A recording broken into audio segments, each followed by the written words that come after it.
সুন্দর তো বোঝা যায় না। ভিডিও করার সময় একটা মোশন আছে না। আরে মিয়া ভিডিওটা তো নষ্ট করে দিলাম মিয়া। আবার শুরু করো। আচ্ছা ঠিক আছে। এই দেখেন কত সুন্দর পরিবেশ, একবার টাঙ্গাইল শহর খালি বিল্ডিং। আবার কি দর্শক খাবে এটা? এই গদারি বাগানে আসে বলছে টাঙ্গাইল শহর বিল্ডিং করে ভাই ভিডিও এত বারে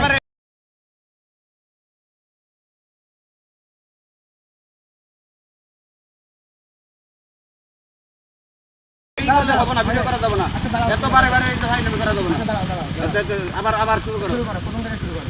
এই যে দেখতেছেন টাঙ্গাইল শহর। আবার টাঙ্গাইল শহর বলছে গদারি বাগানে আসছি আমরা সুন্দর। আচ্ছা ঠিক আছে ভুল হয়েছে, ঠিক আছে। এই যে আমরা গজারি বনে আইছি টাঙ্গাইল মধুপুর। হলো না ভাই, এটা হলো না। কিছু ভাইরাল হবে না ভাই, এভাবে ভাইরাল হবে না ভাই, এভাবে ভাইরাল হবে না। লাইক কমেন্ট শেয়ার পাবেন না ভাই। আবার প্রথম থেকে শুরু করেন ভাই। এই যে জায়গাটা দেখতেছেন মশা মাছিতে ভরা, এটা কিন্তু টাঙ্গাইল মধুপুর। ভাই আপনাদের ভিডিও হবে না ভাই, আপনার মোবাইল নেন আপনাকে